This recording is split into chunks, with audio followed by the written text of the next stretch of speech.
Mas olha só, a Câmara de BH aprova o orçamento com um rombo de 180 milhões. O texto teve 39 votos favoráveis e um contrário. A sessão foi marcada por críticas ao déficit apresentado pela Prefeitura. É a primeira vez, Marcelo, nos últimos 10 anos que um orçamento apresenta um rombo nas contas aqui em Belo Horizonte. Júnior, é preocupante, né? Um rombo, há muito tempo que Belo Horizonte não vivia isso, mas a cidade, assim como o Estado, como o país, que também vão ter déficits orçamentários, e como qualquer outra grande cidade no Brasil, vive o dilema de tem muitas demandas e pouco dinheiro. Né? Nos últimos anos, várias cidades tiveram queda de arrecadação, só que aumentaram demandas. Então é preciso fazer obras de encostas, né, para reduzir aquelas tragédias que a gente sempre vê quando chega o período da chuva. É preciso fazer obras de mobilidade. Então, existe uma demanda muito grande por investimentos na cidade e, ao mesmo tempo, o dinheiro é curto. Fica aquela situação do cobertor curto, né? Se você puxa para a cabeça, você fica com frio no pé. Se você puxa para o pé, você fica com frio na cabeça.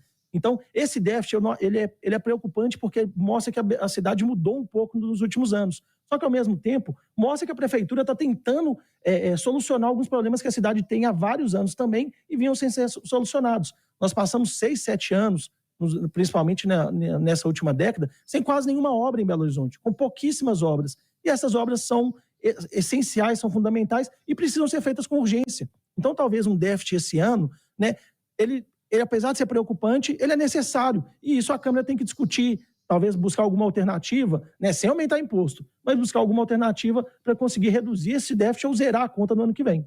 Ô Rita Mundinho, Marcelo está dizendo que é ruim, mas tem momentos que um déficit assim é necessário. Olha, eu vou discordar do Marcelo.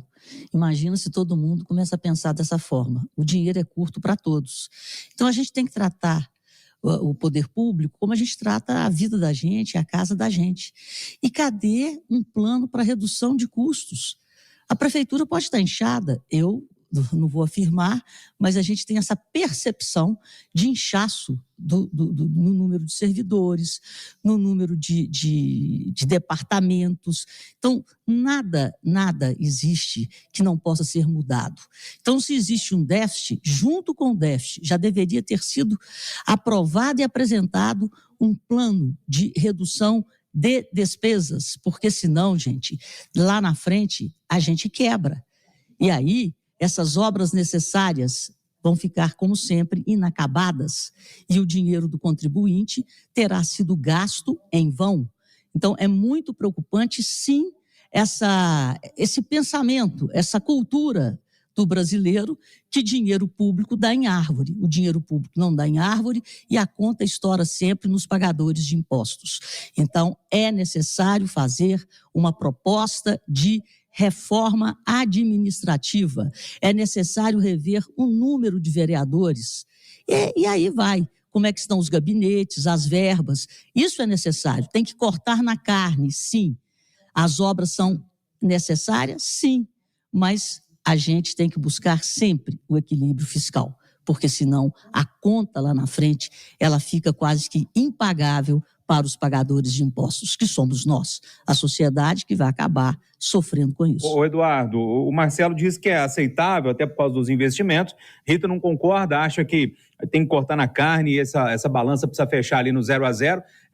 Como é que você olha para isso?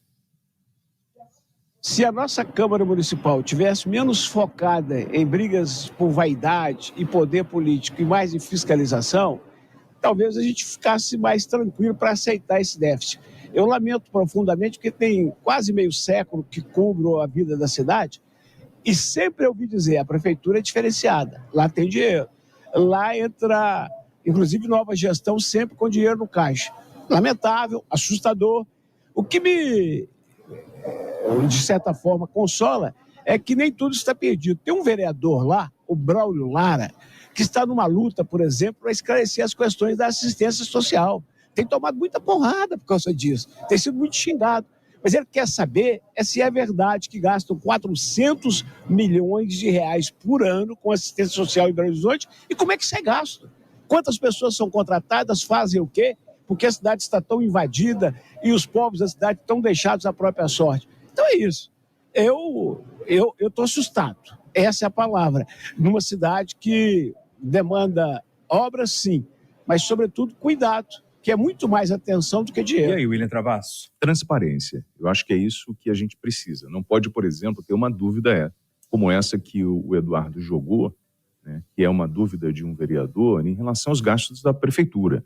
Mas quando eu vejo, né, que 39 votaram a favor e você tem um que foi contrário, acredito que esse contrário é a oposição e muito preocupado com o que esse governo vai deixar para o próximo, porque a grande preocupação é essa, ou seja, eu aumento meu orçamento para gastar muito no ano eleitoral, para fazer o que eu tenho que fazer por uma questão política, ou não. Senhores, eu tenho rodado muito as vilas e favelas. A conta não fecha. Não dá para a gente trazer igualdade social, obras de infraestrutura sem dinheiro. E quando o Marcelo fala no aumento de impostos, pode anotar. Na virada do ano, a gente vai acabar recebendo uma boa canetada de aumento de impostos. Eles têm a previsão de aumento da arrecadação, mas isso é um se.